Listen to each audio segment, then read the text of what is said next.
Olá, tudo bem? Muito boa noite. Boa noite, Goiás. Nós estamos chegando com mais um Boa Noite, Goiás. E no programa de hoje, a gente vai falar de um assunto vital para a economia do Brasil, do mundo, do estado de Goiás e vital para nós mesmos, né? Porque através dessas obras, a gente vai falar de obras, vamos falar de infraestrutura, através delas é que há, por exemplo, o escoamento da produção de um estado como Goiás, que é um dos maiores produtores de grãos do Brasil. Essas obras estão sendo retomadas já há algum tempo, através de um trabalho que vinha sendo desenvolvido pelo Pedro Salles, que está lá na Goinfra, não é isso? E agora ele era também secretário estadual de infraestrutura, da CEINFRA. Houve um desmembramento agora, e com esse desmembramento, o que se imagina que vai acontecer, e já está acontecendo, é que haverá mais celeridade ainda na conclusão dessas obras que estão sendo concluídas, em especial com recursos do Fundeinfra, que é o fundo de dinheiro que é resultado da taxa do agro. Esse dinheiro que foi recolhido dos produtores rurais, do agro, e que está sendo revertido muito em benefício da população, mas muito também em benefício do próprio agro, que, como eu disse no começo dessa conversa, vai beneficiar o escoamento desses produtos. Eu recebo aqui com muito prazer uma pessoa por quem eu tenho uma grande admiração, um grande respeito, ele que já foi prefeito de Catalão 4 vezes, deputado estadual 3 vezes, né? E agora é o secretário estadual de infraestrutura da CEINFRA, Adib Elias, lá da nossa querida Catalão. Tudo bem, secretário? Boa noite, prazer em tê-lo aqui. Boa noite, Paulo. A recíproca é verdadeira, o respeito, a admiração pelo seu trabalho. Muito obrigado. Durante uma vida inteira, parte da minha pessoa, e tenho a certeza absoluta que em todos os momentos das nossas convivências foram férteis, fartos de importantes ideias para a gente melhorar cada vez mais e transformar o estado de Goiás. Então, um prazer muito grande estar aqui com você e estou à sua disposição para qualquer pergunta que você queira me fazer. Eu vou transferir essa responsabilidade, então, para o telespectador, né? O nosso internauta, o nosso telespectador, para conversar com Adib Elias. Ele vai, claro, se provocado, vai falar também sobre a política de Catalão, né, que é uma cidade que respira política 24 horas por dia. O ambiente político lá é elevadíssimo. Mas vamos falar de política também nacional, política local, mas, claro, falar de obras também. Eu convido você de todo o interior, para saber, para você poder saber do Adib, que é secretário estadual de infraestrutura, quais são essas obras que ele está comandando e que forma esse trabalho em parceria também. O nosso telefone, o nosso WhatsApp, na verdade, 98200-3223. 98200-3223. Coloque seu nome, por favor, no início da mensagem e onde você mora. Se é de Goiânia, diga o bairro, e se é do interior, diga a cidade. Você também pode mandar a sua mensagem através dos nossos canais no YouTube, o canal da TV Brasil Central, @TV Brasil Central, e também no canal da TV Assembleia Legislativa do Estado de Goiás. São emissoras parceiras. Exatamente. O senhor sabe disso, Sei disso. O telespectador também sabe. E essa parceria é muito boa, muito frutífera. E vem mais um fruto aí que está sendo anunciado hoje pelo presidente Bruno Peixoto, por nós todos, que é a transmissão também do campeonato, que foi um sucesso, o Campeonato Goiano da primeira divisão, não foi? Pois é. Agora nós vamos transmitir o da segunda divisão. Dá uma notícia boa? Muito grande. Muito Principalmente para cidades do interior? Interior, e eu que sou um desportista crônico, né? E quero deixar aqui para o Reginaldo Júnior os meus parabéns, né? Porque falava para você aqui em off do grande trabalho que ele implementa à frente de tudo isso aí. O Campeonato Goiano, que eu sempre falei que era o 6º, 7º maior campeonato brasileiro e que com certeza, com a transmissão que vocês fizeram nesse ano, cada vez mais engrandeceu o futebol goiano e engrandeceu o governo de Goiás, a Assembleia Legislativa. Verdade, nas duas emissoras em parceria, a TV Assembleia e a TV Brasil Central. Você pode, então, só passar mais uma vez o endereço, você pode passar a sua mensagem através do nosso canal no YouTube, @TV Brasil Central. Lá você assiste também ao mesmo momento em que esse programa é exibido pela TV aberta, pelo canal 3.2 da Assembleia e pelo canal 13.1 da TV Brasil Central. As rádios estão juntas também, fazem parte desse complexo de comunicação. Mas então, participe, faça a sua pergunta para o Adib Elias, secretário estadual de infraestrutura. A gente roda somente a vinheta, 10 segundinhos, e já estaremos de volta. Fique ligado.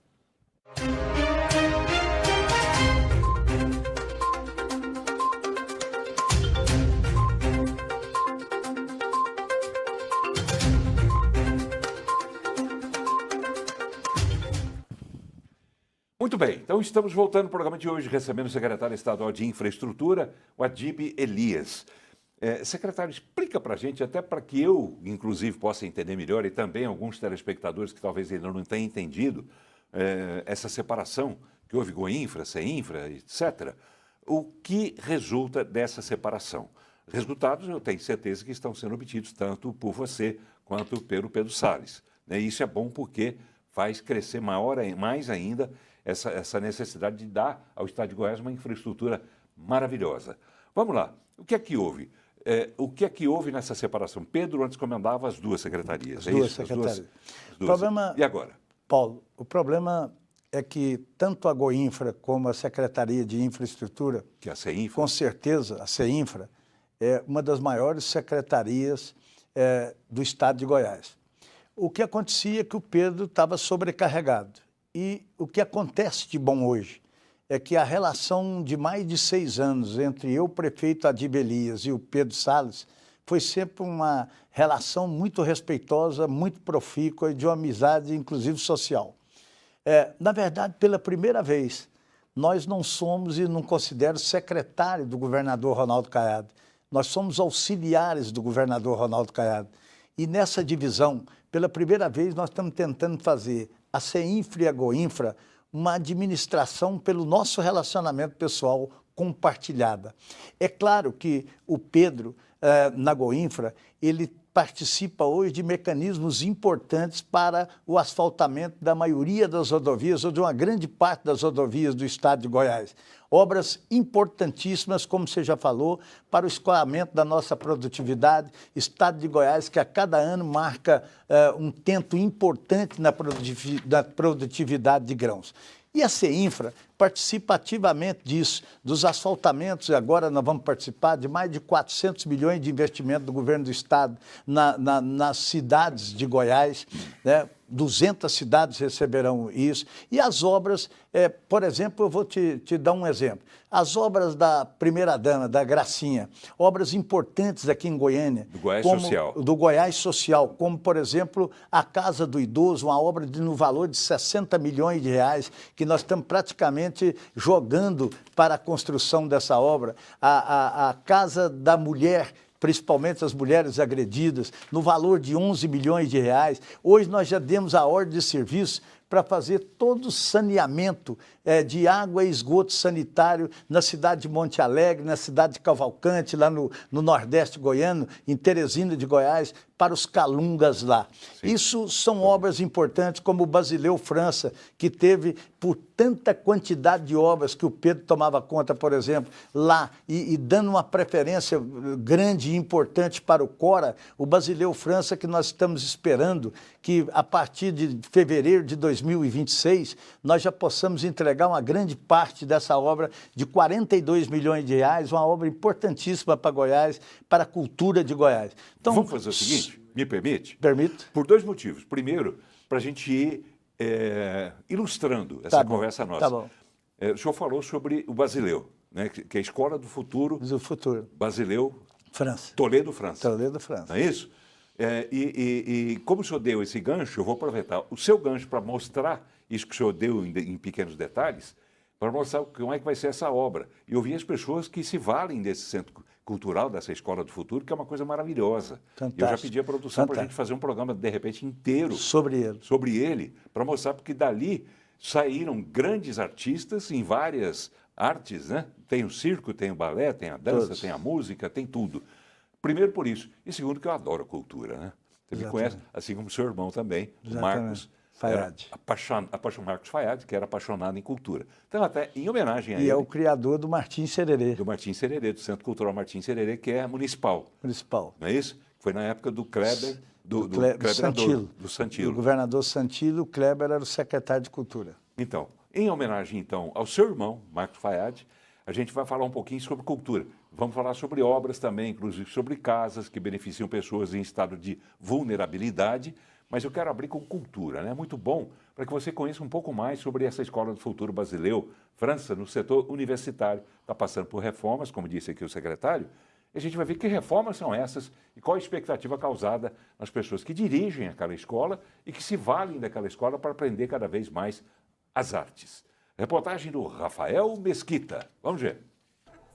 Ainda durante a pandemia, a Valéria Barros começou a ter os primeiros contatos com as artes visuais. Há 3 anos, se matriculou no curso na Escola Basileu França. Valéria atua como psicóloga e avalia que essa experiência tenha ajudado, inclusive profissionalmente. Isso, de alguma forma, te ajuda também na psicologia? A mim, particularmente, sim, diretamente. E aos meus pacientes, indiretamente, porque no momento em que eu me tranquilizo, né? No momento em que eu consigo lidar com essas características da cerâmica, que é de fazer, refazer, fazer, refazer, refazer, refazer, isso me faz mais empática. Para atender melhor a Valéria e os quase 4.000 alunos da instituição, a Escola de Artes Basileu França recebe uma ampla reforma desde junho de 2022. A previsão é de entrega da obra em março do ano que vem, ao custo de 50 milhões de reais. Estão sendo construídos prédios e salas específicas para cada um dos cursos. Serão 13.000 metros quadrados com previsão de acessibilidade, acústica, piso flutuante e teatro de arena. Expectativa grande para as alunas de teatro Júlia Filete e Thalia Santos. Vai ser ótimo, porque assim, a gente hoje em dia trabalha aqui nesse prédio e a gente, na verdade, precisa de uma sala que seja mais ampla, que tenha uma acústica boa para a gente poder fazer as nossas aulas. A gente precisa também do laboratório de direção de arte, né? A gente está muito empolgado, assim, e esperando muito que essa estrutura fique pronta logo, porque a gente está num lugar bem apertadinho, então a gente está esperando aí que esse prédio venha também sendo pensado na acessibilidade arquitetônica, né? Com rampas, com piso tátil. O novo prédio da Escola Basileu França irá representar uma mudança significativa para as artes no estado, avalia a diretora da unidade de ensino, Lloyd Magalhães. Esse vai ser foi um prédio construído pensando em cada área, pensando como é que tem que ser para a música, como é que tem que ser para o teatro, como é que tem que ser para a dança. Então, se hoje a escola entrega o que ela entrega sem ter um prédio adequado, quando ela tiver toda a estrutura, a gente vai dar um salto assim, de 100% na qualidade e na entrega da arte para o Estado. O Basileu França surgiu em 1967, ainda com o nome Escola de Artes Veiga Vale. Atualmente é uma unidade de ensino profissionalizante do governo do estado. São oferecidos diversos cursos de formação profissional, entre eles artes visuais, circo, dança, música e teatro.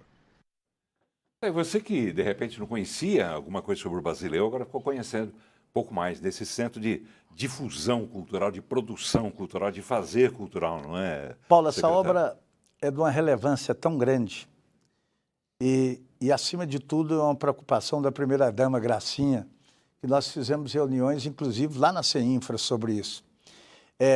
Ela teve uma certa paralisação, principalmente por obras também importantes como o Cora. E depois dessa paralisação, ela passou para a execução da CEINFRA. Ela é de tamanha importância que hoje a obra anda celeremente e, acima de tudo, com acompanhamento presencial de engenheiros e de arquitetos. Eu posso te dizer com toda clareza, e para todo mundo que participou dessa reportagem, que a expectativa que já inauguremos em fevereiro de 2026 alguns prédios do Basileu França. E a gente espera que até julho de 2026 toda a estruturação, toda a estrutura do Basileu França, uma obra no valor de 46 milhões de reais e que não para de forma nenhuma mais, ela seja toda inaugurada em julho de 2026. É um legado, tá, né? Legado é uma herança importante. Vai deixar, exatamente. Vai deixar. Acho, e ela tem essa preocupação social, e eu já te disse, com o Basileu França, com a Casa da Mulher Agredida, com a Casa do Idoso, que são obras importantíssimas aqui em Goiânia, executadas pela ação social. Mas o Basileu França tem uma admiração muito grande de todos nós, né, que gostamos de cultura, mas acima de tudo da primeira-dama, e a gente até nos comprometemos com ela. Nós nos comprometemos com ela de que até fevereiro a gente possa estar inaugurando alguns prédios lá. E, repito, até julho de 2026, todo o Basileu França esteja restaurado. Não restaurado, reconstruído. Está todo sendo reconstruído. As pilastras do bloco 1, do bloco 3, do bloco 2, tudo sendo reconstruído, concreto, a obra sendo implementada de uma maneira mais rápida possível, porque, na verdade, ela representa cada um de nós goianos aqui. Verdade. Isso mostra também, é opinião minha, eu tenho certeza que muita gente está vendo a gente nesse momento, mostra também o seguinte, que um governo tem que ter, claro, as suas prioridades, e tem que ter, senão não funciona, senão não vai ser bem avaliado como está sendo o governo de Caiado. Mas o governo tem que pensar, preocupar com a qualidade de vida das pessoas. Primeiro, a preservação da vida, a qualidade de vida, assistência na saúde, na área de saúde, o senhor que é médico, mas tem que preocupar também com outras questões, como o esporte, por exemplo, que Caiado, né, adotou de vez, né, o Campeonato Goiano de Futebol. Muito bom. Esse que nem, Olha, nem se for por decreto, o Vila vai ter que ir para a Série A esse ano. Você que me acompanhou desde o primeiro momento, quando nós resolvemos entender que o Caiado era importante para o estado de Goiás, lá em 2018, eu fico muito alegre de ver a construção de tantos hospitais, de policlínicas no estado de Goiás. Para você lembrar bem, ele gosta de falar isso, UTIs em Goiás só existiam em Anápolis, Aparecida e Goiânia. E quando nós pegamos a pandemia aí, nós não estávamos preparados. Hoje, o estado de Goiás inteiro tem vagas em UTIs, tratamento de saúde com a construção de inúmeros hospitais. Quando a gente vê o IDEB, em primeiro lugar, a importância da educação, quando a gente vê a ciência e tecnologia desenvolvendo como está desenvolvendo em Goiás, a representatividade para Goiás da segurança pública, tudo isso é de fundamental importância, mas não tem jeito de existir um Estado sem cultura, sem intelectualidade. Né? Isso é muito importante, porque isso, evidentemente, traz alegria e felicidade de muita gente, como nós vimos na reportagem aí. Por isso eu fiz questão de abrir o programa com essa matéria sobre cultura, né? Porque grandes estados desenvolvidos, a gente vai colocar aí São Paulo, Rio, Paraná, né? Santa Catarina também um pouco, Minas. Quer dizer, você vê que nesses estados a cultura é forte. E em Goiás ela tem potencial, não só na área sertaneja, que felizmente está indo bem, tem grandes cantores, né? Tem gente que gosta, tem gente que não gosta, mas goste ou não, você tem que admirar a realização desses sertanejos, né? Inclusive Goiânia virou a meca, né, do sertanejo no Brasil. A meca do sertanejo. Como quis uma vez o ex-prefeito, saudoso prefeito Darcy Acosta, transformar Goiânia na cidade country, lembra disso? Lembro. Cidade country. Ele não conseguiu levar esse intento adiante, mas quis o destino que a vontade de Darcy Acosta fosse consolidada lá depois. Então, é bom a gente ver que um Estado que cuida de estrada também cuida de cultura, que cuida de segurança, mas cuida de educação. E aquilo que eu falei... E é o dinheiro seu que não vai existe um Estado tão importante como é Goiás, não tem uma cultura também tão diferenciada como nós vamos ter, inclusive com a construção do Basileu França, não é reconstrução, e que com certeza... Porque tem prédios novos. Exatamente. Ali, né? Não, vários prédios novos, teatros, tudo lá. Então, na verdade, é uma obra fantástica, fenomenal, e que é um marco histórico para a cultura de Goiás. E eu vou pedir mais uma vez aqui no ar, para a minha produção, para a nossa produção, para a gente fazer um programa, eu quero fazer um programa especial sobre o Basileu. Então, a nossa equipe, por gentileza, o pessoal da produção, vamos levantar esse assunto, vamos aproveitar que está no momento de reconstrução, não? Como é que é? De construção. Eu de não construção. diria reconstrução, remodelação. Lá é tudo novo. Vai ser tudo... E vai ter, você vê que pequenos detalhes, para nós pode parecer pequeno detalhe, mas aquelas moças falaram ali sobre acústica, sobre o espaço necessário para poder aprender, desenvolver as técnicas, aquela coisa toda. De uma grandeza muito especial, e tem escolhida lá por todos de nós. músicos que fazem sucesso lá no exterior. Exatamente. A terra da ópera, por exemplo, a terra... Gente saindo daqui. Gente saindo daqui e ganhando prêmio lá. Ganhando lá. Isso é importante demais. Vamos reconhecer isso, né? Cultura é muito importante para a gente. Agora, para entender melhor como é que funciona a CEINFRA, que é a Secretaria Estadual de Infraestrutura, quais são os órgãos, digamos assim, jurisdicionados à CEINFRA que estão sob sua responsabilidade? Na verdade, e eu vou falar no ar, não é mandar em todas essas empresas, mas estão jurisdicionadas a CEINFRA, a Secretaria de Infraestrutura, a Saniago, a AGEAB, a Codego e a própria Goinfra. Né? A Goinfra, claro, e eu vou dizer mais uma vez, é quase que uma administração compartilhada entre o Pedro e eu, pela proximidade dos benefícios, das obras que nós temos que fazer. E afinidade e afinidade, e afinidade pessoal. O trabalho final é obra, benefício. E eu entendo, Paulo, assim... Aliás, eu vou, até me permita aqui dizer, vou fazer um convite ao Pedro, que já veio algumas vezes ao programa, o Pedro vir aqui também, né, para falar um pouco do trabalho dele. Eu entendi mal, ou cabe a CEINFRA mais o planejamento das obras e a GOINFRA mais a execução da obra? Não entendeu mal. Você tem uma ideia, e nós vamos falar sobre estradas, mas vamos falar sobre o projeto de 400 milhões que o governador Ronaldo Caiado está implementando em asfalto urbanos, em 200 cidades goianas. A partir de amanhã, tudo vai ser construído na CEINFRA. Nós vamos receber os prefeitos, nós vamos fazer os projetos, nós vamos fazer as licitações. Na hora da contratação das empresas, nós vamos contratar e quem vai implementar, quem vai executar é a GOINFRA. Um pensa, outro faz. Exatamente. Então, aliás, os dois devem pensar, imagino, pela proximidade que os senhores têm e pelo que o senhor disse aqui agora há pouco, os senhores trabalham compartilhadamente. Quer dizer, exatamente. Vocês pensam pela juntos? primeira vez isso está acontecendo, Paulo. Eu não me lembro outra ocasião que puder. Por exemplo, hoje nós fomos lançar o primeiro asfalto de uma cidade, em Hidrolândia. Estava eu e o Pedro Salles lá. Nós fomos segunda-feira em Rio Verde lançar obras importantes do valor de 150 milhões de reais na BR-200, na GO 201, na 401, indo para Quirinópolis, na 201 para Montevidéu. Nós estávamos juntos. Por quê? Isso é importante, demonstrar o interesse de nós dois em executar obras que beneficiam o Estado de Goiás, que tragam muita alegria para a nossa gente. Isso é importante. Então vamos colocar essas... São órgãos, né? A GEAB é o quê? A GEAB é uma empresa, Não, agência. É uma agência. Então, vamos falar desse trabalho aqui, começando por essa parceria entre a GEAB, que é jurisdicionada à CEINFRA, entre a GEAB e a Prefeitura de Goiânia, que assinaram um contrato para a construção de mais de 700 casas a custo zero. Daqui a pouco a Dib explica para a gente o que vem a ser esse evento, né? Casa a custo zero. Previsão de que essas casas sejam entregues no ano que vem. Vamos ver. O programa é inédito e vai entregar mais de 700 casas de forma gratuita a famílias de baixa renda.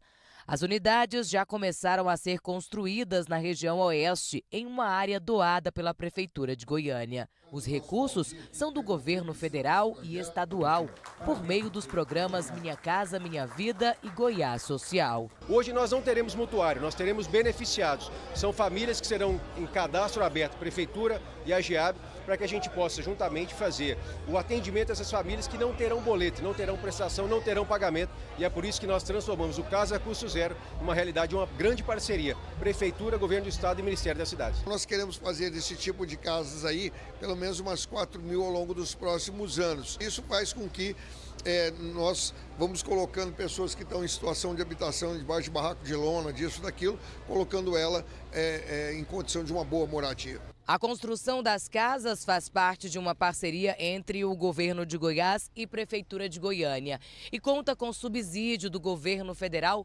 através do Minha Casa Minha Vida.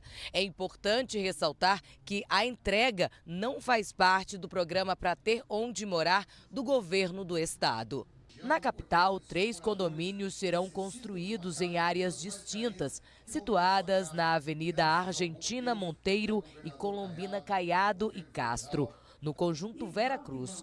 O prazo para a conclusão é de 1 ano e durante esse período a Agência Goiana de Habitação vai divulgar as informações para o cadastro. Ao atingirmos 50% de evolução de obra, que eu quero crer que será muito rápido, a gente vai abrir o cadastro, parceria com a Prefeitura de Goiânia para o trabalho social, o acompanhamento para quem pode atender os critérios. E, inclusive, nós temos hoje aqui a notícia de que abrimos mais 4 mil vagas do aluguel social, justamente para poder atender essas famílias também em situação de vulnerabilidade, famílias que precisam ajudar a pagar o aluguel com valor de até R$ 350 mensalmente. Paulo, sim. Você me desculpa. Não, tem que desculpar, não. Não tem obra. Dar informações, exatamente. Isso é importante. Tem obra que sai, e sai quando as pessoas verdadeiramente têm vontade de construir. O projeto do governador Ronaldo Caiado é da construção de 10 mil moradias. E quando você tem o deputado Baldi, Sandro Mabel na frente de obras importantes como essa aí, é de fundamental importância, porque, na verdade, o Baldi falou uma coisa e, por incrível que pareça, eu estou há 3 semanas na secretaria, o único que ainda é um grande amigo meu também, que nós não pudemos reunir ainda, CEINFRA, foi com a GEAB do Baldi. Mas, na verdade, ele falou uma coisa importante, nós não vamos ter mutuário.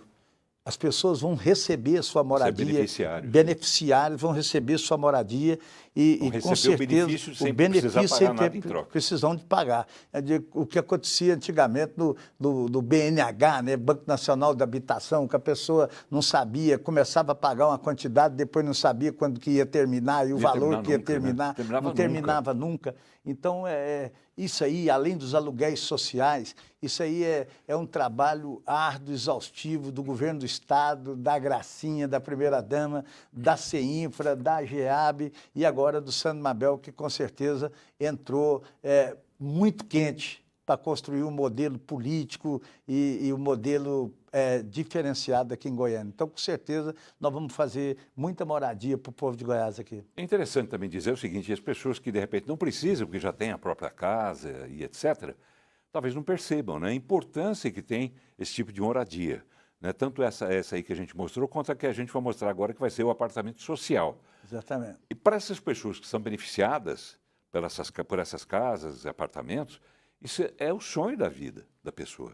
Assim como elas receberem também escrituras, né, dentro daquela regularização fundiária que começou, está avançando, mas ainda tem muita gente que precisa da escritura. Paulo, você falou uma coisa importante. Eu sou médico e acompanhei muitas pesquisas ultimamente à frente da prefeitura que eu administrei. Eu posso dizer para você que definitivamente o maior sonho da pessoa é ter a chave da casa própria. Esse é o maior sonho. Aí, se você perguntar assim, e o segundo? Todo mundo diria que é saúde. Não, é asfalto.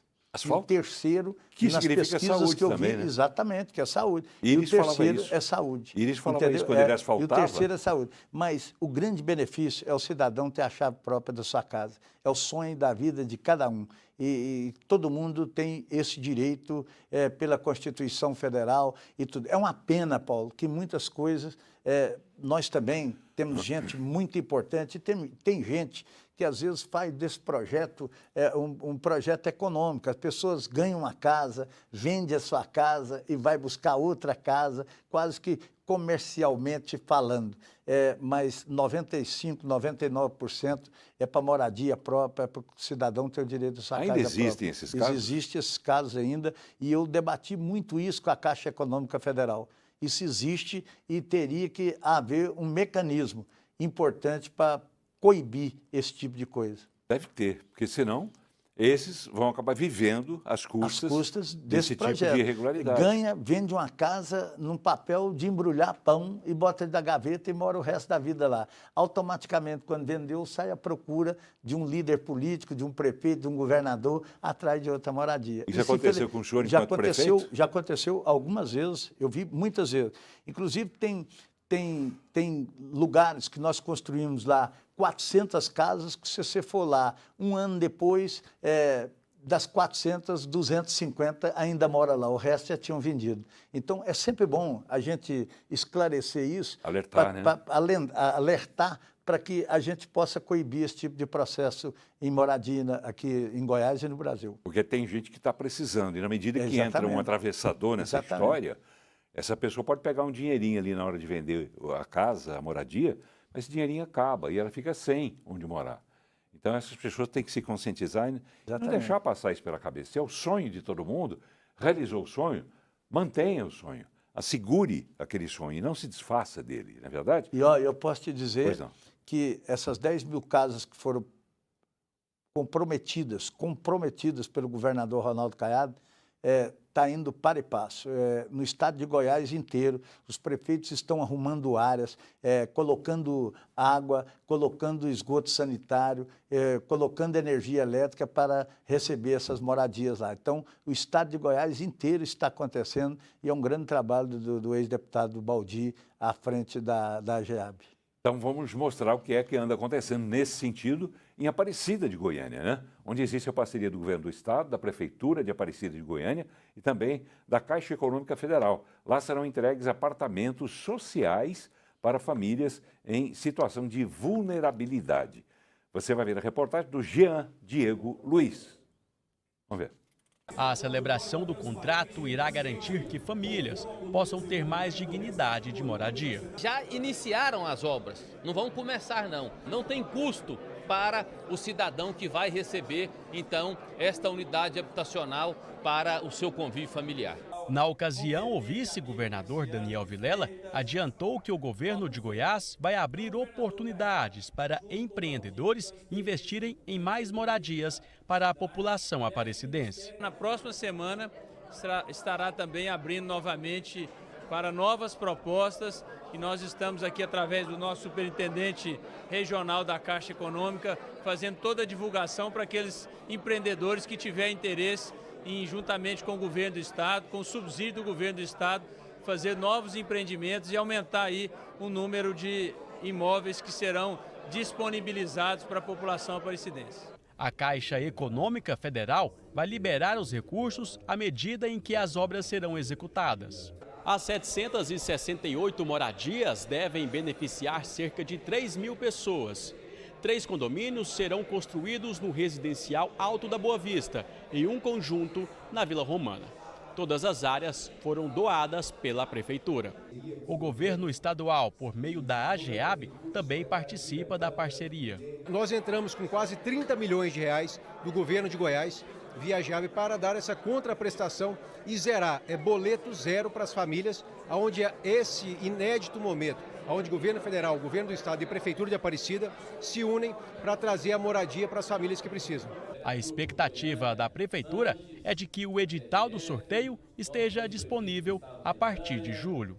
Assim que as obras chegarem a 40% de execução, a gente tem autorização da Caixa para dar início no processo de sorteio.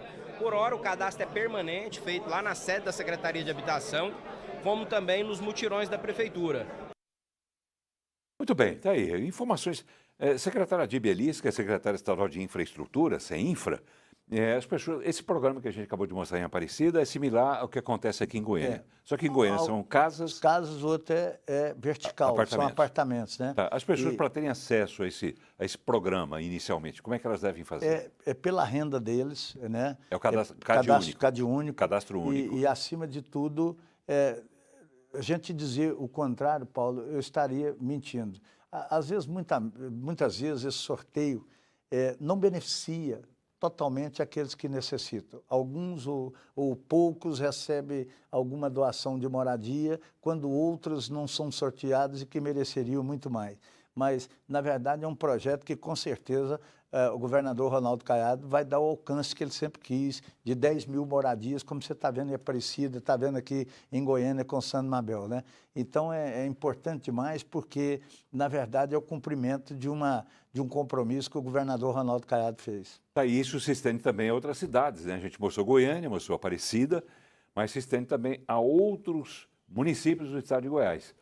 Calcula-se que mais de 72.000 pessoas já tenham sido beneficiadas com esse trabalho que é desenvolvido pela AGEAB, que é a Agência Goiana de Habitação, que é, repito, jurisdicionada à CEINFRA, que é a Secretaria Estadual de Infraestrutura que o senhor ocupa, não é isso? Muito bem. Vamos ver primeiro esses detalhes, depois o senhor explica. O Pedro Henrique Rabelo tem as informações. Na atual gestão do governo de Goiás, a AGEAB, Agência Goiana de Habitação, teve uma nova roupagem, entregando muitos benefícios em praticamente todos os municípios do estado.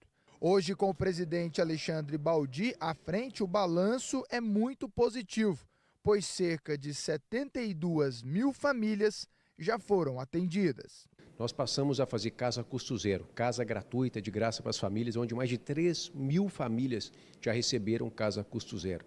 Temos hoje mais de 6.000 moradias que estão em construção ou para serem iniciadas. Então, nós temos um objetivo, além dos que serão contratados, 10.000 moradias de casa a custo zero para serem entregues até o final do governo. Além do programa Casa a Custo Zero, existem vários outros, como, por exemplo, o crédito Parcerias, onde o governo de Goiás entra com um subsídio no valor de R$ 47.500, que é fundamental para a família poder pagar a entrada do novo imóvel. Com isso, a parcela fica mais barata, cabendo no orçamento familiar. Temos o caso a custo zero para quem não tem recurso e aquele que pode pagar um pouco, temos o crédito parceria, onde a gente chega até R$ 47.500 de ajuda para pagar a entrada do imóvel, para que a prestação seja menor e, é claro, que ela tem condição de poder pagar essa entrada. 14 mil famílias já foram atendidas pelo crédito parceria dentro do nosso governo. No dia em que estivemos na sede da AGEAB, no setor aeroporto em Goiânia, o presidente estava atendendo várias lideranças de várias regiões do estado, mostrando que é um órgão municipalista. A AGEAB sempre atendeu os municípios, mas agora parece que tem um presidente municipalista, juntamente aqui com o nosso deputado Adriano Baldi, que sempre eu estou aqui presente e trazendo as demandas, e graças a Deus a AGEAB tem atendido o nosso município. Casa custo zero, que realmente transforma a vida de uma família. Quando você recebe a chave da sua casa, recebe a escritura, né? Você pode ver o sorriso, né, no rosto de cada mãe, de cada pai, de cada criança, e também uma coisa muito importante, que é a regularização fundiária. São várias Paulo, questões, né, Adib? Sim, explique para a gente. Só para dizer o seguinte, Pois que o deputado Baldi e a AGEAB apareceu nessas reportagens.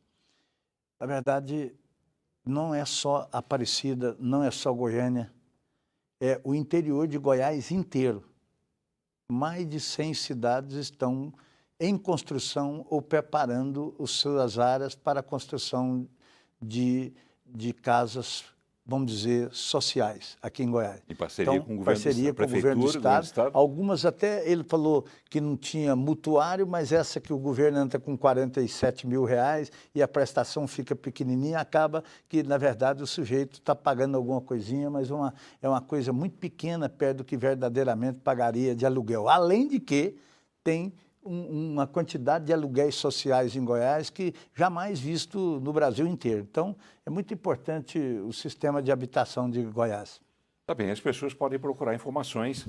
Tem um site, tem um telefone, de repente, que as pessoas possam se orientar. Eu não sei de cabeça aqui, mas a AGEAB está sempre, tem uma estrutura grande para atender.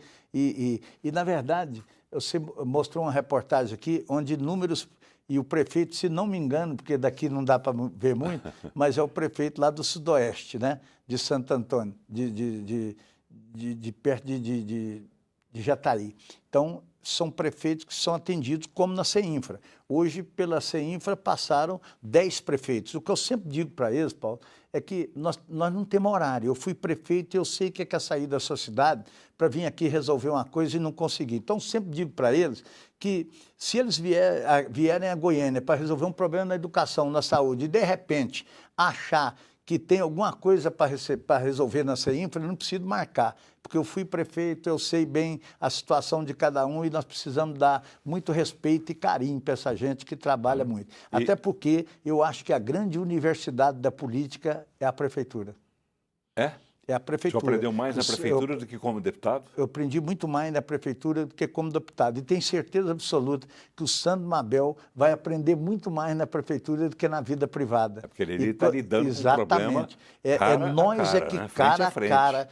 Quando eu falo prefeito, é o prefeito e os vereadores. Então, a CEINFRA está sempre aberta para todo mundo. Só hoje nós recebemos lá de 7 a 10 prefeitos e a tratabilidade tem que ser diferenciada porque essa gente sofre profundamente vivendo situações. Cidades maiores que têm recursos, mas cidades muito pequenas que as pessoas procuram na mesma quantidade e às vezes não tem a resolutilidade que tem uma Rio Verde, que tem um Jataí, que tem Aparecida, né? Então essas pessoas precisam ser extremamente respeitadas por todos nós. Secretário Adib, o senhor acabou me direcionando para outro tipo de assunto que, na verdade, é o assunto de toda hora, de todo momento, porque é política. Como eu costumo dizer, eu pego um copo de água e falo, essa água está aqui por uma ação política. Está pagando imposto. Você está pagando imposto, isso está gerando uma máquina que vai permitir com que haja o tratamento da água, do esgoto que leva até você, esses serviços todos. Tudo passa pela política. Como é que anda a nossa política, começando por Goiás? De uma forma geral. Olha... Levando em consideração, inclusive, a última eleição, em que houve uma hegemonia, digamos assim, né, dos candidatos do governador Ronaldo Caiado, aqui em Goiânia, em Aparecida e em outras cidades também. Olha, eu tive o prazer de participar em conversas com você na eleição de 2018, a primeira eleição do governador Ronaldo Caiado. Quando o senhor esteve lá em Quando casa fui com eu ele. que o levei na sua casa como coordenador geral da campanha. É verdade. E você me conhece profundamente há muito tempo, meus posicionamentos políticos, né? Acima de tudo, a minha coerência política, isso é que é de fundamental importância. E naquele momento, eu entendia que Goiás precisava mudar. Para te dar um exemplo, nós perdemos em governos que tinham muitas promessas e compromissos que não foram cumpridos. Nós acabamos perdendo uma das maiores empresas do Centro-Oeste brasileiro, a Celg, né? Para te dar um parâmetro. E eu entendia que naquele momento, tendo sido colega de medicina no Rio de Janeiro do governador Ronaldo Caiado, conhecia muito o governador Ronaldo Caiado, fui presidente por 2 mandatos aqui do PMDB de Goiás e sempre, em todas as rádios, eu dizia que um dia eu ia ser companheiro do governador Ronaldo Caiado. Tudo isso aconteceu pelo trabalho árduo e exaustivo do Caiado. E eu não tenho dúvidas que nós estamos vivenciando essa segurança pública, essa saúde, essa educação, lazer, assistência social, tudo por causa do trabalho implementado por ele e a primeira-dama. Na verdade, eu torço profundamente para que a vida dele dê certo. Eu não tenho dúvidas que o governador Ronaldo Caiado faria pelo Brasil o que ele fez nesses 6 anos e 2 meses por Goiás. Respeito e, acima de tudo, colocar, e acho que o discurso dele é muito importante, de empreendedorismo para a classe média. Nós precisamos de dar condições para as pessoas crescerem, ter uma vida adequada, uma vida de satisfação pessoal, de ver seus filhos satisfeitos. E isso eu tenho certeza absoluta que sempre foi um compromisso dele, desde jovens, nos hospitais do Rio de Janeiro, quando nós cursamos lá. De forma que depois da manhã eu torço profundamente para que as pessoas do partido do governador, União Brasil, possam estar lá presentes para ver um cidadão que não tem medo da discussão, não tem medo do debate, mas, acima de tudo, tem muito conhecimento de todas as áreas da administração pública brasileira. Já deu esse exemplo em Goiás. E eu torço profundamente para que tudo dê certo, porque eu tenho certeza absoluta que nós precisamos mudar esse modelo político, modelo administrativo que está instalado no Brasil. Não adianta blá, blá, blá, lero, lero, a população vive de benefício, de obra. Na verdade, Paulo, eu sempre digo que a política não aguenta a obra. A obra a população vê, a obra a população vive, a população convive com a obra. Então eu tenho certeza absoluta que eu torço profundamente. E é porque o governador Ronaldo Caiado, desde o primeiro momento, ele não diferenciou nenhum prefeito de qual partido que ele fosse. Ele investiu nos 246 municípios de Goiás. E é por isso que ele tem mais de 200 prefeitos junto com ele, junto da administração pública de Goiás. E os prefeitos entenderam essa diferença. Entendeu que ele não fez referência a partido, a grupo político, a liderança política. Ele tratou todo mundo em igualdade. E é isso que eu torço muito. E tenho absoluta certeza que nós estamos vivenciando momentos muito importantes da política brasileira aqui em Goiás. E as chances reais dele de ser presidente da República? Quais são? Eu entendo que o partido não tem proporcionado isso a ele, mas a liderança dele, a vontade dele, a persistência dele. A persistência é parceira do sucesso e ele persiste cada dia nisso.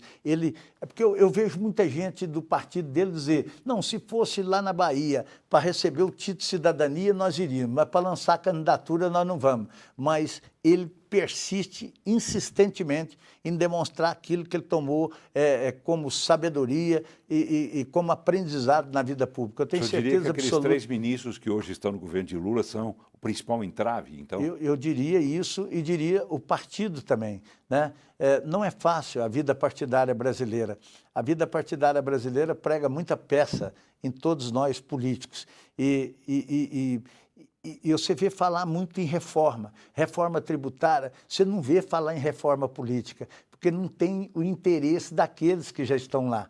Né? Você conviver com 500 e tantos deputados, com 81 senadores, cada um pensando de uma maneira, cada um olhando para o seu próprio umbigo.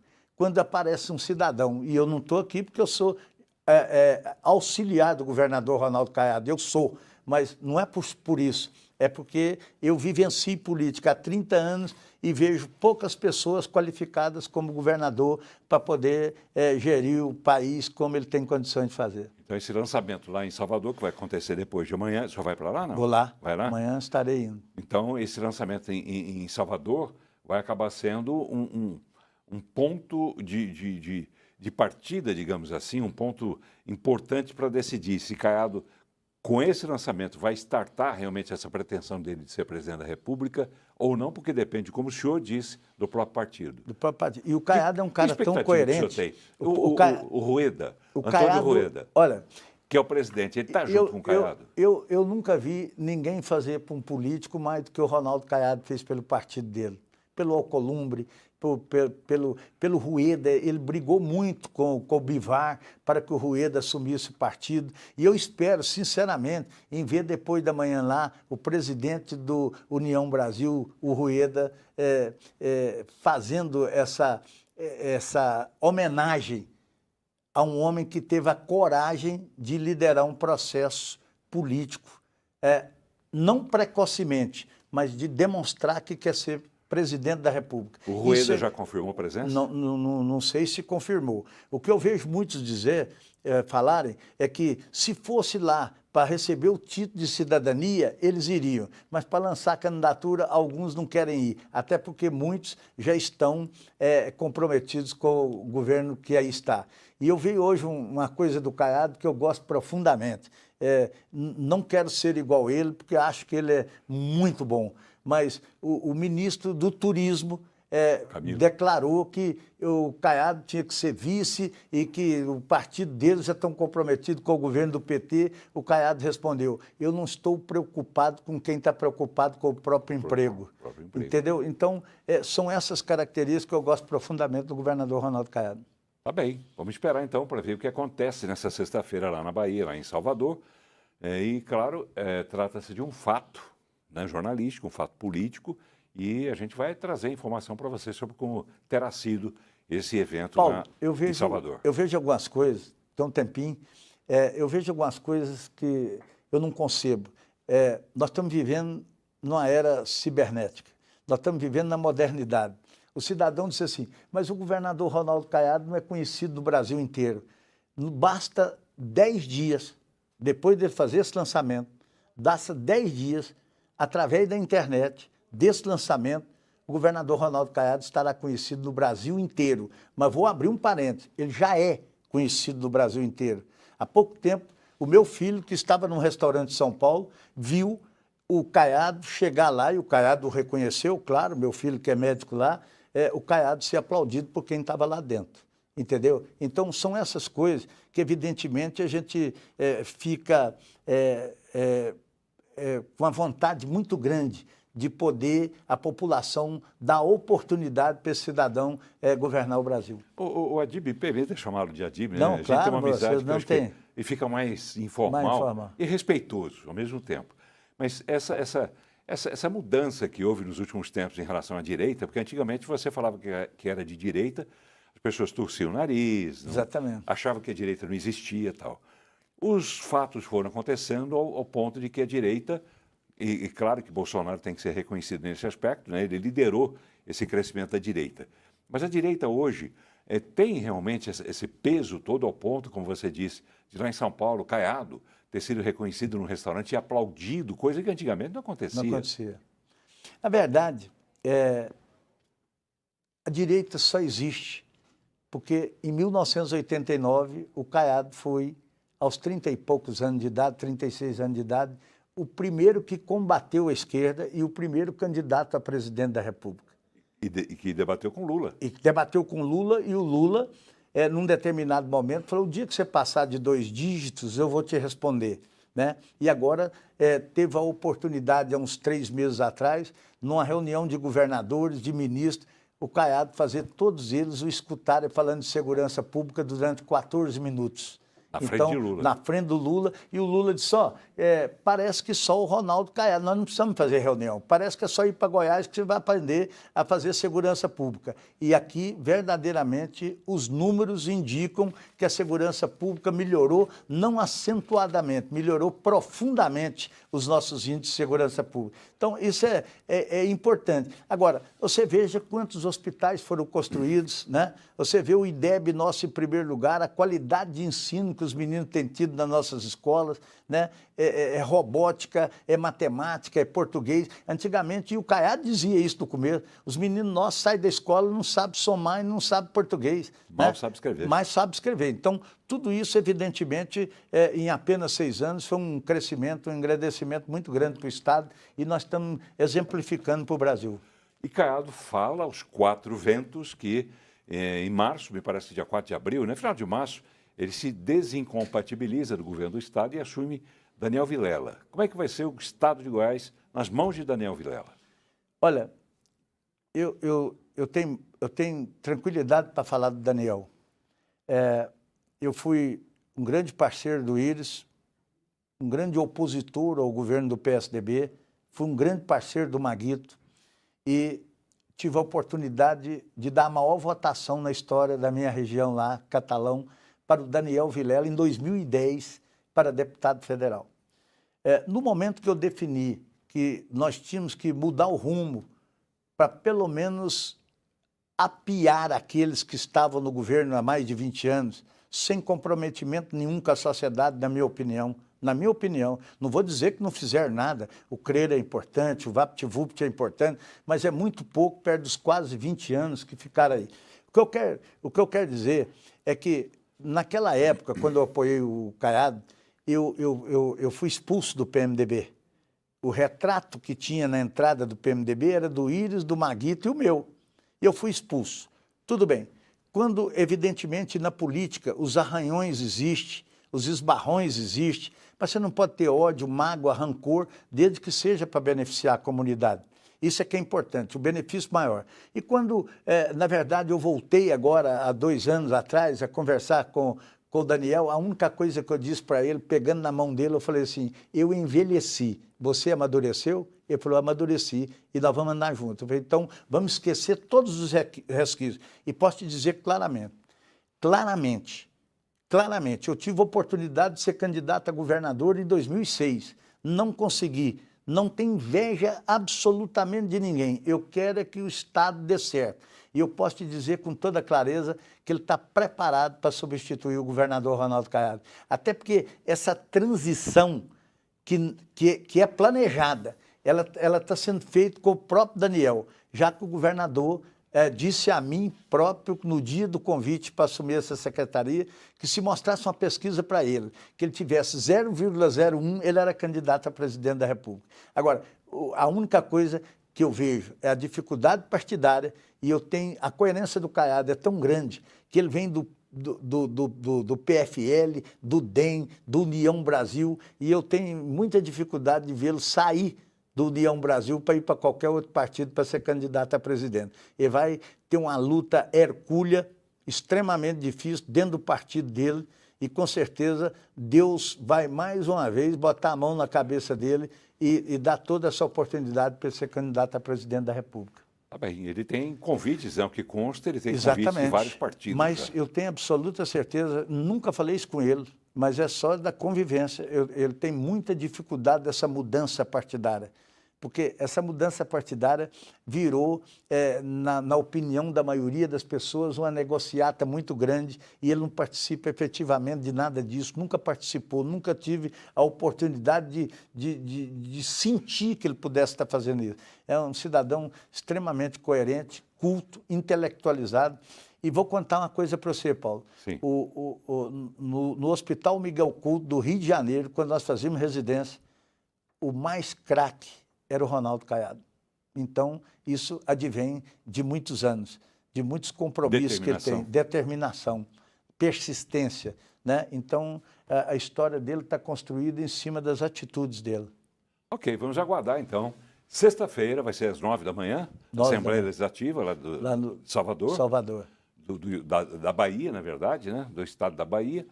E você vai acompanhar naturalmente, não só por aqui, mas por todos os veículos de comunicação, que eu tenho certeza que isso vai ser um assunto de repercussão nacional. Não é?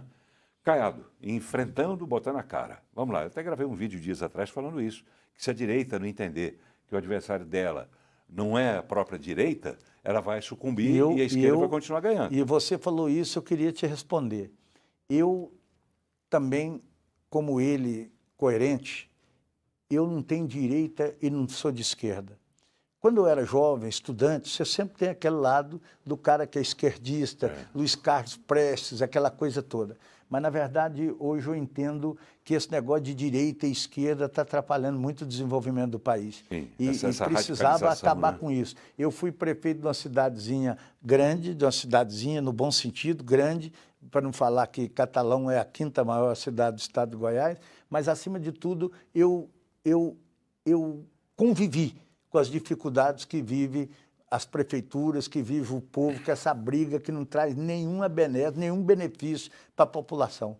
Então, essa briga de direita puxa para cá, esquerda puxa para lá, e o Brasil nunca caminha. O slogan de Caiado nesse momento é, como é que é? Endireitar o Brasil. Endireitar o Brasil. E ele botou em caixa alta a maior, endireitar. Ele não esconde que é de direita. Não, ele nunca escondeu. É aquilo que eu te falei, em 1989, com 36 anos, ele foi o candidato que se opunha à esquerda, que se opunha ao Lula. Montado em cima de um cavalo branco, né? E entrou no Rio de Janeiro montado num cavalo, né? Quando eles queriam impedi-lo lá naquela época, lá, 1989. Então, ninguém precisa ensinar para o Caiado que quer ser de direita ou contra a esquerda, né? Porque, verdadeiramente, ele foi o precursor de tudo isso. Está no sangue. No sangue. É isso. Estamos encerrando o programa, mas antes eu quero dar uma boa notícia também para o senhor, embora eu já tenha comentado aqui, mas também para o senhor, porque além de político, o senhor é um grande esportista. Já foi presidente do Catalão, Sou.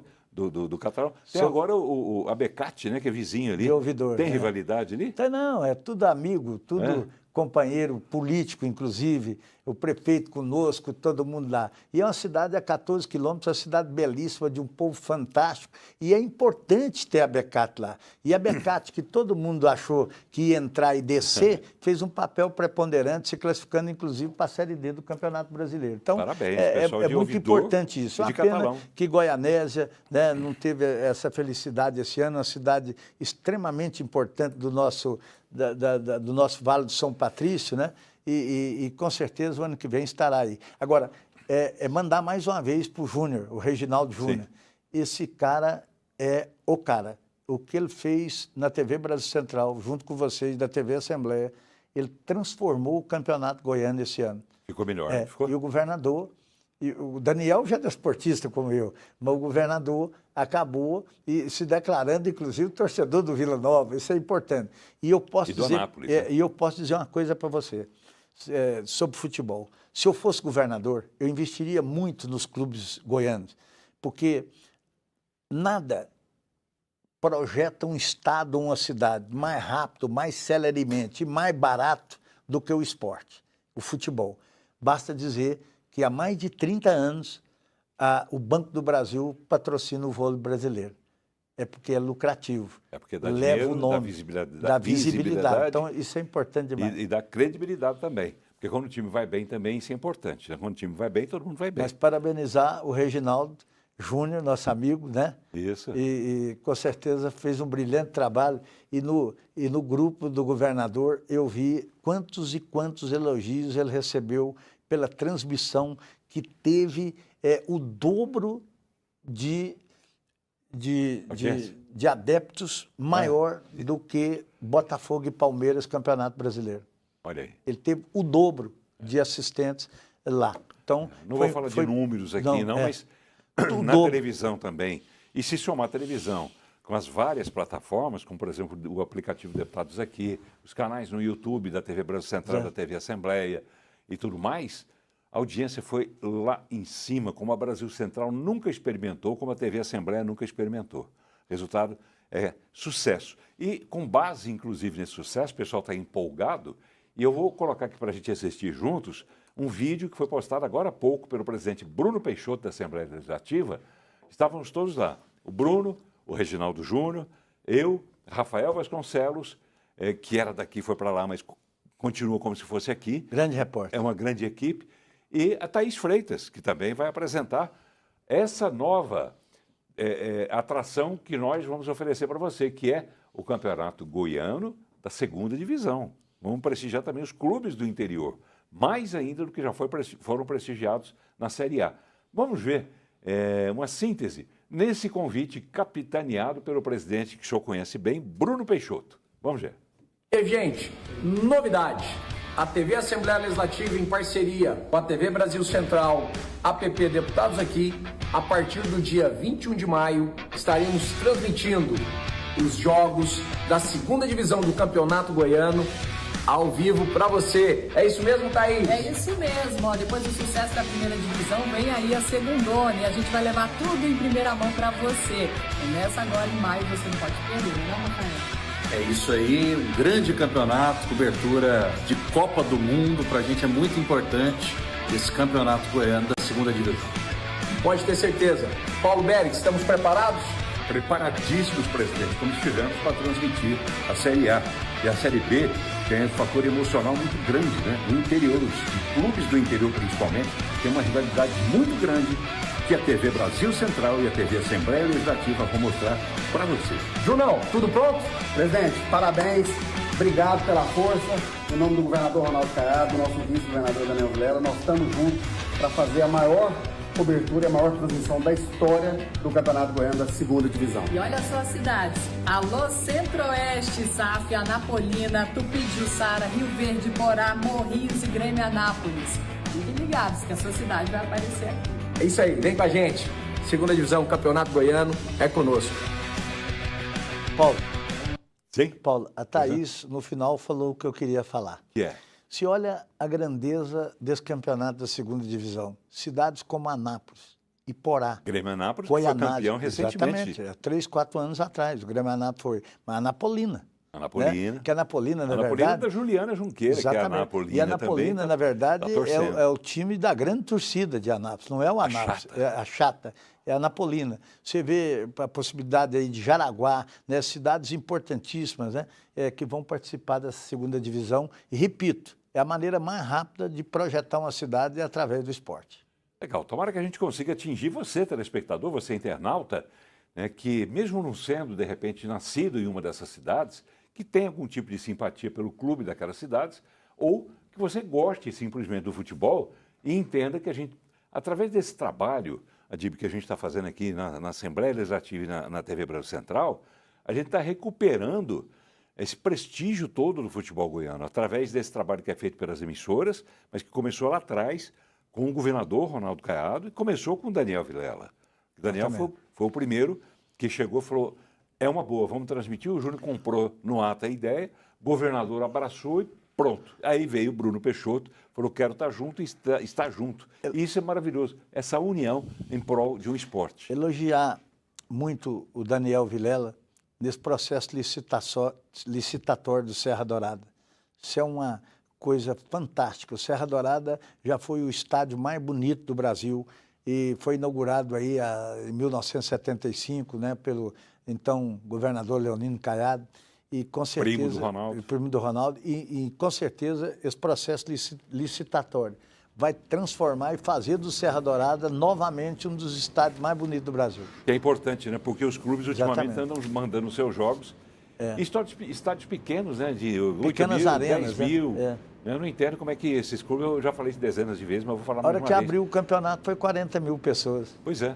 Mas esses estádios do Goiás, por exemplo, quando dá 7 mil pessoas, estádio lotado, não sei, 10 mil pessoas, capacidade máxima acho que é 12, Atlético também 12, o Vila perto disso também. O próprio Anápolis são 9 14 mil. Do Vila. Do Atlético. O Antônio Ascioli, 14, 16 mil e o Goiás também. Aí eu comparo. O Goiás e o Atlético também bota 40 mil pessoas lá dentro. No jogo, Serra Dourada. No Serra Dourada. Então fica jogando em estádio pequeno, para quê?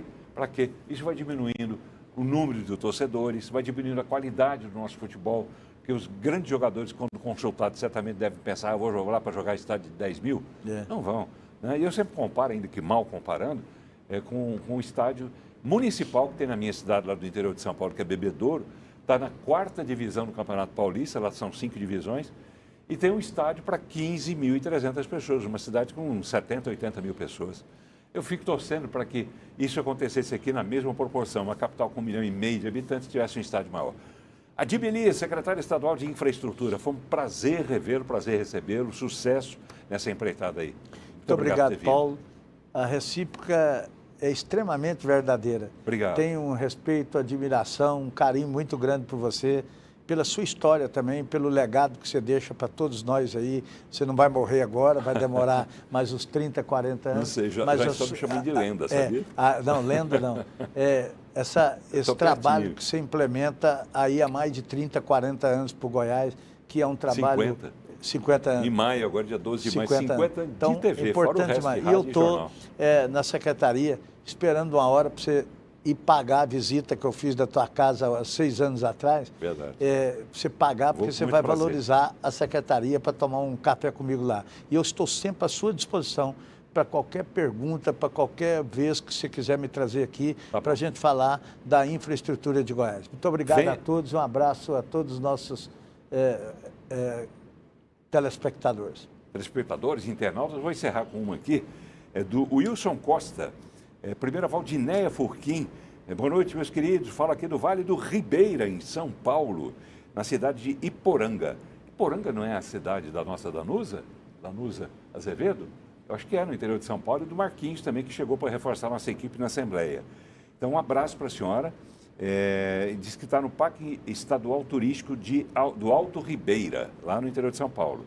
E para encerrar, o Wilson Costa diz o seguinte: Adib Elias, ele põe exclamação, simplesmente o maior tocador de obras do estado de Goiás, orgulho dos catalanos. Tá bem? Recado do Wilson Costa. Obrigado mais uma vez. Obrigado a você, telespectador. Não mude de canal, está aqui a Manu Winder. Tudo bem, Manu? Boa noite. Boa noite, Paulo. Boa noite, Adib Elias. Boa noite também para todos vocês que nos acompanham aqui no TBC News e também no Boa Noite Goiás, que está se encerrando. Obrigada pela participação. Boa noite para todos vocês. Por aqui a gente continua com muita informação, porque o TBC News começou.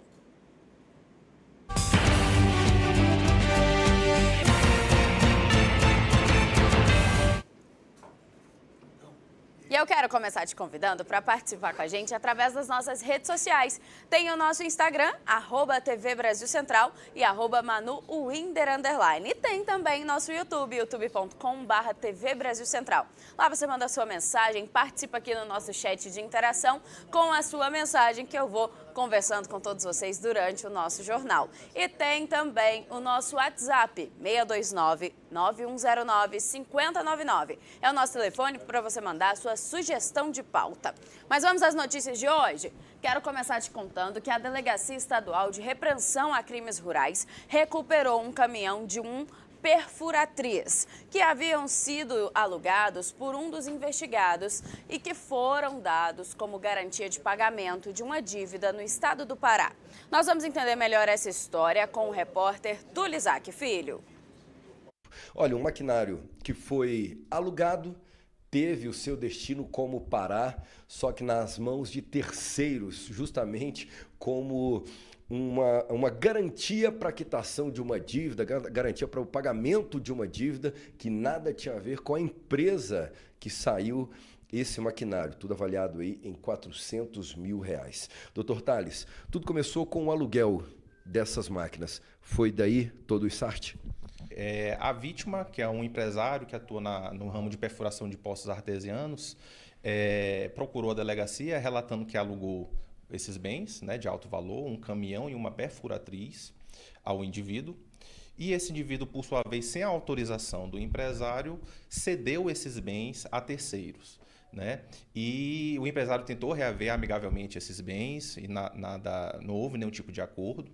Nós instauramos um inquérito policial, né? Identificamos aí a prática do crime de estelionato na modalidade de exposição de coisa alheia como própria. Tá? E percebemos que durante as apurações que esses bens eles estavam no estado do Pará, né? Nas cidades de Paraupebas e Uruará. Né? E em razão disso nós representamos por medidas cautelares e com o apoio da Polícia Civil do estado do Pará nós recuperamos esses bens e também cumprimos mandados de busca e apreensão. Doutor Tales, só que no meio de todo esse rolo aí, parece que a vítima entrou em contato com as pessoas que estavam com esse maquinário, mas não foi bem sucedida a conversa. Exatamente. A vítima entrou em contato, explicou a situação, comprovou que os bens eram de sua propriedade e, mesmo assim, esses responsáveis por esses bens, eles continuaram utilizando nas suas atividades comerciais como esses bens fossem deles, né? Eles vão responder por apropriação indébita, porque estamos presumindo que, no primeiro momento, eles receberam esses bens de boa-fé. Agora, se no decorrer das investigações, nós verificarmos que eles já tinham conhecimento de que receberiam esses bens de forma ilícita, assim eles responderão por receptação qualificada, que é um crime mais grave, com pena de até 8 anos. Um advogado de 58 anos foi indiciado pelos crimes de maus tratos, abandono de incapaz, abandono em hospital e exploração financeira contra a própria mãe, uma idosa de 85 anos. A Polícia Civil deflagrou a Operação Indignos para apurar os fatos denunciados por uma assistente social do CAIS Jardim América. Ela relatou que uma idosa havia sido deixada na unidade de saúde por uma pessoa não identificada e encontrava-se em estado gravíssimo. Ela estava completamente desnutrida, com lesões pelo corpo, suja de fezes e urina, com dificuldades para respirar e sem lucidez para se comunicar. Depois de identificar o filho, os agentes localizaram o endereço do suspeito. E segundo o delegado que acompanha o caso, na casa da idosa, a situação também era precária. A gente vai assistir então, a sonora do delegado, a entrevista do delegado que explica mais sobre esse caso. A idosa estava completamente em estado catatônico, ela também estava embanhada em urina, em fezes, e foi deixada ali pelo filho, que foi embora para sua casa e ficou mais de 2 dias sem procurar. A Superintendência de Identificação Humana e a Polícia Civil conseguiu identificar essa idosa, em seguida identificar esse filho e empreendeu diligências até a sua casa, no jardim, no setor oeste, e lá, por volta de meio-dia, o encontrou ainda dormindo. Ele foi autuado, então, em flagrante pelos crimes de maus tratos, por abandono, bem como pelo crime de exploração financeira. Essas penas somadas, elas ultrapassam 12 anos. A sua prisão, que foi em flagrante, foi pedido pela Polícia Civil a conversão em prisão preventiva e o inquérito será remetido no prazo de 10 dias e bem provavelmente será iniciado por esses crimes também. Olha, essa é a segunda vez que o advogado é preso pelos mesmos crimes. A idosa, pensionista de um magistrado, teve grande parte dos proventos comprometidos devido a empréstimos feitos pelo filho, que agora está detido. Que filho, hein? Que falta de responsabilidade, que falta de respeito, que falta de cuidado pela mãe, que deve ter cuidado a vida inteira dele. Olha, esse tipo de caso, ele me deixa tão triste, tão magoada, porque os idosos, independente do que eles fizeram na vida, hoje eles estão em situação de precisar de cuidado, de carinho, de afeto, de atenção, porque a vida inteira eles trabalharam, a vida inteira eles cuidaram dos filhos, dos netos, às vezes até dos bisnetos. E chega nessa hora, na hora que mais precisa, os filhos fazem isso. E não é um caso que é só um a cada 1000. É muito comum. Então, assim, se você ainda tem os seus avós, se você ainda tem os seus pais, cuide deles. Demonstre carinho, demonstre afeto, demonstre cuidado, porque muita gente já não tem mais e queria ter, para cuidar muito melhor do que esse cara estava cuidando. Uma festa de som automotivo acaba em tentativa de homicídio. O crime aconteceu aqui em Goiânia. É o que a gente vai ver na reportagem do Jean Diego Luiz. Em ação ao combate ao crime de homicídio, a Polícia Militar prendeu um homem de 38 anos. Ele teria tentado matar o outro durante uma festa de som automotivo. O rapaz me ameaçou, já sabia que ele tinha homicídio, tornozelado, tráfico de droga, ele me ameaçou de matar e eu furei ele. Quantas facadas você deu nele? Que eu saiba que pegou foi uma. Mas você deu várias? Mas que eu tenho certeza que pegou foi uma. A tentativa de homicídio aconteceu no setor Água Branca, em Goiânia. A Polícia Militar confirmou que a vítima já possui passagens por tentativa de homicídio e lesão corporal. Ele foi atendido pelo serviço médico e encaminhado ao hospital. Após a prisão, o suspeito foi levado à central de flagrantes, onde permaneceu à disposição da Justiça. Segunda-feira, o prazo para os vendedores ambulantes desocuparem as calçadas e as ruas da região da 44. Hoje pela manhã aconteceu uma manifestação desses comerciantes contra a medida da Prefeitura de Goiânia. Veja na reportagem do Túlio Isaac Filho. Não vai descer. Bom, e continua a confusão após a Prefeitura de Goiânia retirar os camelôs das calçadas aqui na 44. Eram diversos camelôs que ganhavam dinheiro vendendo as suas mercadorias em frente aos lojistas, o que gerava uma baita confusão. E olha, manhã de quarta-feira e uma baita manifestação desses camelôs aqui na região da 44, pedindo para que essa situação seja resolvida. A maioria desses camelôs não quiseram gravar com a gente, porque entrevista para eles agora somente se for ao vivo. Nós conversamos com algumas pessoas, alguns lojistas, conseguimos alguns camelôs para ver como é que está a situação na região da 44. Porque todo mundo precisa trabalhar, tudo tem que ser organizado para todo mundo, meu amigo, ter o seu espaço. Todo mundo tem que ganhar o seu pão, né? Todo mundo tem família, né? Tem uns que pagam aluguel, né? Então a gente tem que conhecer, né? Que as pessoas precisam trabalhar, todo mundo precisa trabalhar. Então acho que o prefeito devia pensar direitinho, deixar eles trabalhar no horário que eles querem e pôr uma fiscalização boa, né? Se não sair, toma a mercadoria deles, né? Eu vim da rua, virei lojista, vim da rua também. Mas só falou, eles têm que trabalhar, dá um espaço para eles, que eles estão pedindo aí, porque das 7 da noite até as 7 da manhã não atrapalha ninguém, só a favor deles mesmo. Para nós, lojistas, não atrapalha em nada. Por quê? Porque não é a mesma mercadoria. O camelô que trabalha na rua, ele tem um tipo de mercadoria. E o lojista, ele tem um outro tipo de mercadoria. Tá fácil não para ninguém. O povo vai passar necessidade, entendeu? Eu, por exemplo, eu vivo daqui. Eu tive minha filha. A minha filha hoje trabalha numa loja, é funcionária de loja. Mas antes dela começar na loja, ela trabalhou aqui. Comecei com ela com 12 anos aqui na 44.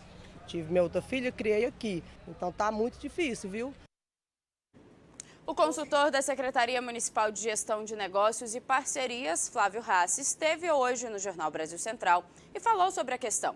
Ele explicou que o objetivo é deixar a situação justa com todos, cumprindo direitos e deveres. Vamos acompanhar o que ele disse. Essa situação foi amplamente discutida. Nós ouvimos todos os atores lá, né? Tanto a Associação dos Lojistas, os ambulantes, o pessoal da Feira Hippie, a população em geral. Então, mas o que a gente não pode compactuar é que alguns fiquem na legalidade e outros não. Lei a gente não escolhe, né, qual que a gente cumpre, né? Lei ou a gente cumpre ou a gente muda. O poder público, principalmente o executivo, é vinculado ao princípio da legalidade. Então, existe o Código de Postura dos municípios, do município de Goiânia, que diz que não pode ter ambulante naquele lugar, naquelas condições. Imagina, nós temos lá cerca de 13 a 14 mil lojistas e temos lá mais 800 a 1.000 barracas na Feira da Madrugada e 3.500 feirantes ali na Feira Hippie.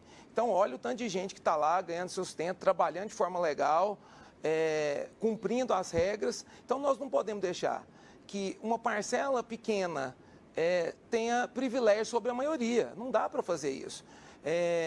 Não dá para você ficar na ilegalidade, ocupando passeio público, pegando o cliente ali da loja, trabalhando todos os dias, enquanto a feira trabalha 2, 3 dias.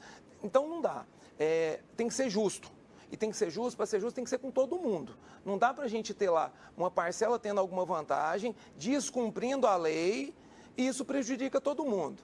Bom, e o levantamento que nós fizemos lá, dos cerca de 700 ambulantes, lá, 300 já são lojistas e 300 já são feirantes. Então, o que não tem nem loja nem feira são poucos. Na Câmara Municipal de Goiânia, a polêmica sobre a taxa do lixo continua.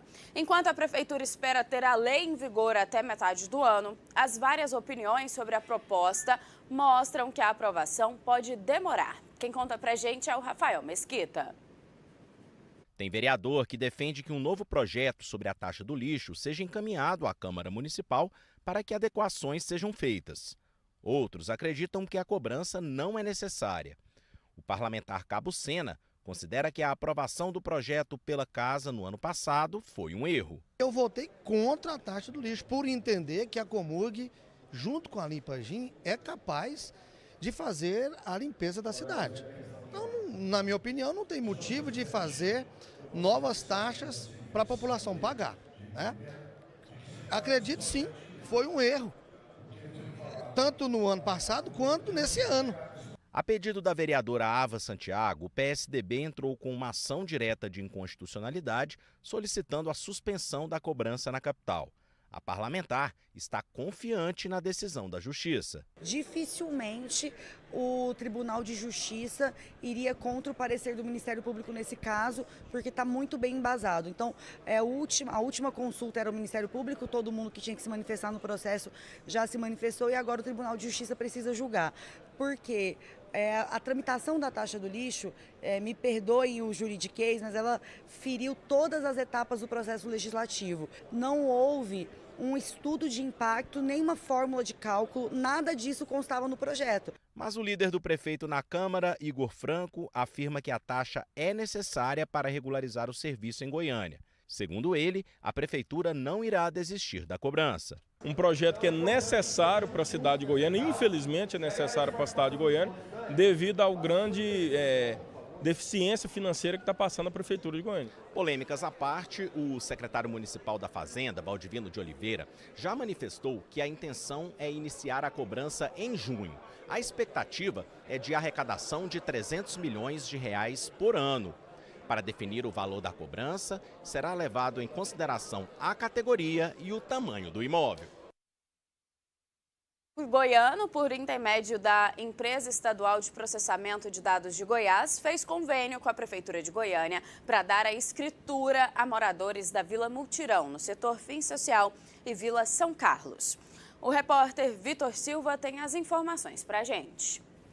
Com a assinatura do convênio, será possível regularizar os documentos de 2.500 casas da região noroeste de Goiânia. Diversos imóveis da região não têm escrituras, situação que deixa os moradores inseguros, com receio de perder a moradia.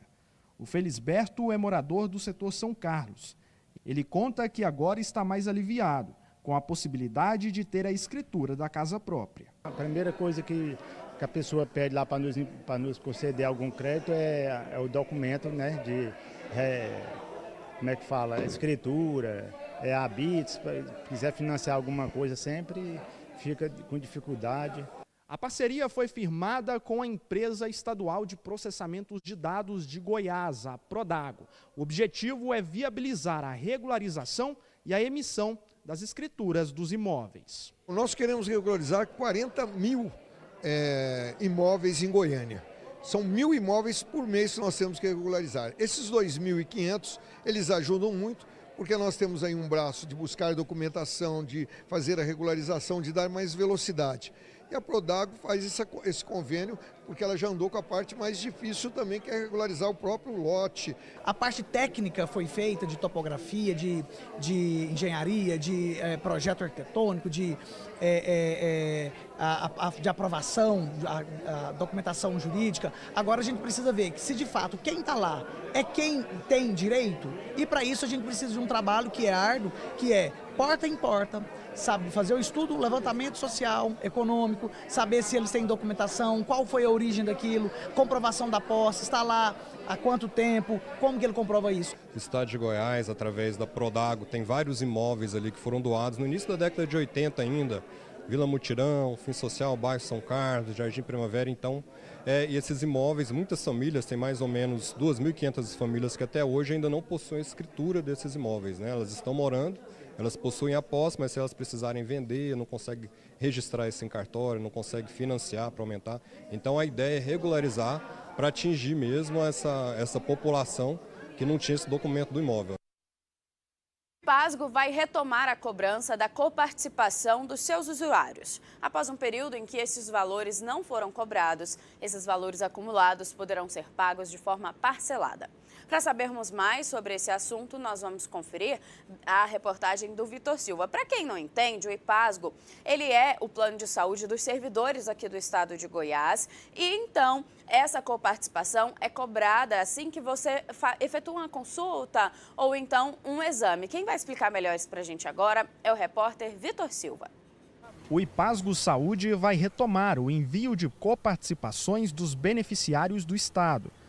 O envio dos valores esteve suspenso desde o segundo semestre de 2024 até o início deste ano e retorna a partir do próximo mês. Houve uma mudança de natureza jurídica, em decorrência dessa mudança de natureza jurídica, mudanças operacionais que se fizeram necessárias. Entre elas, as mudanças operacionais levam à necessidade de ajuste sistêmico, ajuste de informática.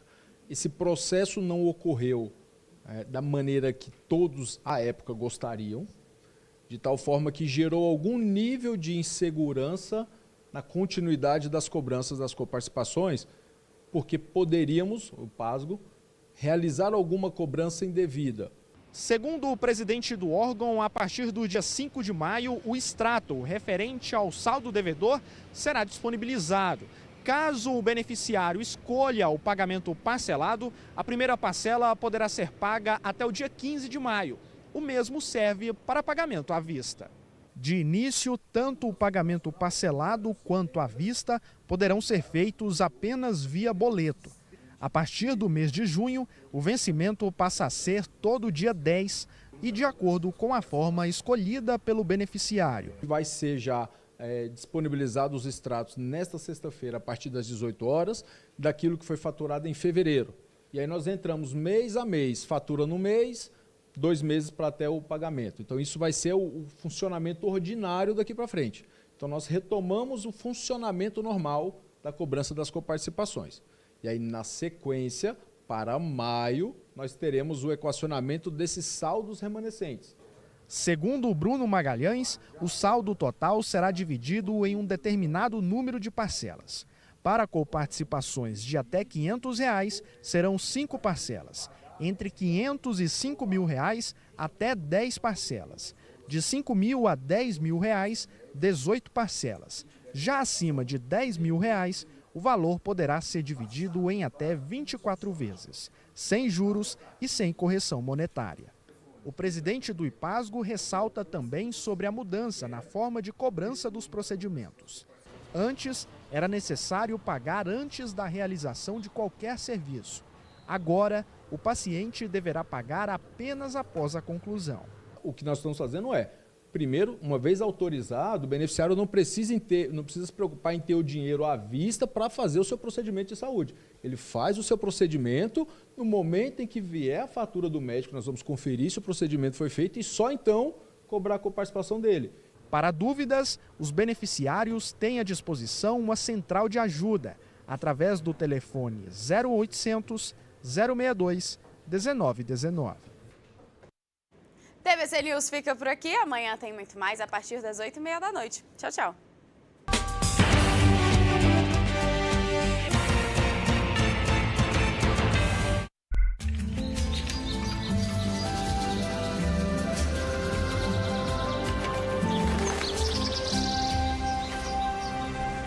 Popularidade.